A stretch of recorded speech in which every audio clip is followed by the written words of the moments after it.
بسم اللہ الرحمن الرحیم۔ السلام علیکم میرے پیارے بھائی اور دوستو۔ خواتین و حضرات، مباشرت کب، کیسے اور کس حالت میں نقصان دہ؟ آج ہم ان غلط طریقوں کا ذکر کریں گے جو ہمارے لیے نقصان کا باعث ہیں، تاکہ ہمیں ان نقصانات سے بچنا چاہیے اور ہم صحت مند زندگی گزار سکیں۔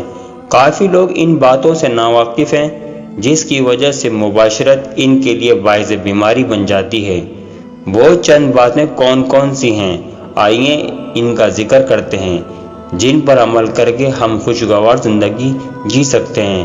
نمبر 1، پانی پینے کے فوراً بعد صحبت کرنا، اس سے شہوت میں کمی لاحق ہوتی ہے۔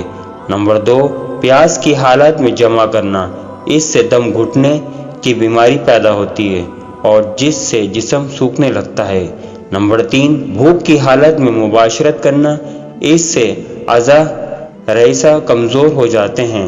نمبر 4، بخار یا جلاب کی حالت میں مباشرت کرنا، اس سے کسی سخت ترین عریضہ میں مبتلا ہونے کا خدشہ ہے۔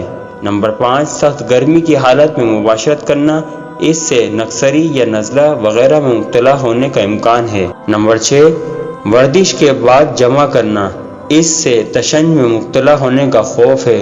نمبر 7، غسل کے فوراً بعد جمع کرنا، اس سے خفقان یا جنون میں مبتلا ہونے کا خطرہ ہے۔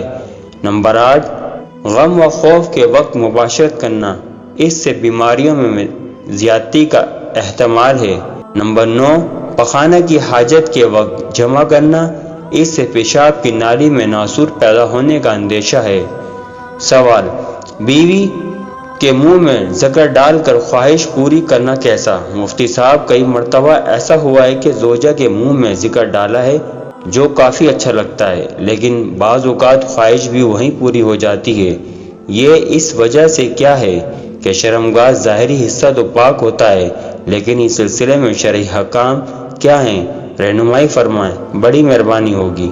الجواب: بے شک شرمگاہ کا ظاہری حصہ پاک ہے، لیکن یہ ضروری نہیں کہ ہر پاک چیز کو منہ میں لگایا جائے اور منہ میں لیا جائے، اس کو چوما جائے اور چاٹا جائے۔ ناک کی رطوبت پاک ہے، کیا ناک کے اندرونی حصے کو زبان لگانا، اس کی رطوبت کا منہ میں لینا پسندیدہ چیز ہو سکتی ہے اور اس کی اجازت ہو سکتی ہے؟ پخانے کے مقام کا بھی ظاہری حصہ ناپاک نہیں، پاک ہے، تو کیا اس کو چومنے کی اجازت ہوگی؟ نہیں، ہرگز نہیں۔ اسی طرح اپنا ذکر بیوی کے منہ میں ڈالنے یا بیوی کی شرمگاہ کو چومنے اور زبان لگانے کی اجازت نہیں، سخت مکروہ اور گناہ ہے۔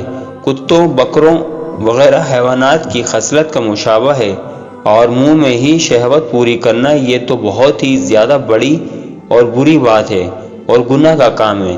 اگر شہوت کا غلبہ ہے تو فریج میں صحبت کر کے ختم کریں۔ یہ خواتین و حضرات ضرور غور کیجئے، جس منہ سے پاک کلمہ پڑھا جاتا ہے، قرآن مجید کی تلاوت کی جاتی ہے، درود شریف پڑھا جاتا ہے، اس کو ایسے خسیس کام میں استعمال کرنے کو دل کیسے گوارا کر سکتا ہے؟ 1000 مرتبہ مشک و گلاب سے منہ دھو، تب بھی تیرا پاک نام لینا بے ادبی سا ہے۔ اللہ تعالی ہم سب کو دین اسلام کے مطابق عمل کرنے کی توفیق عطا فرمائے، آمین۔ اگر ویڈیو اچھی لگی ہو تو اس کو لائک اور چینل کو سبسکرائب ضرور کریں۔ شکریہ۔ السلام علیکم ورحمۃ اللہ وبرکاتہ۔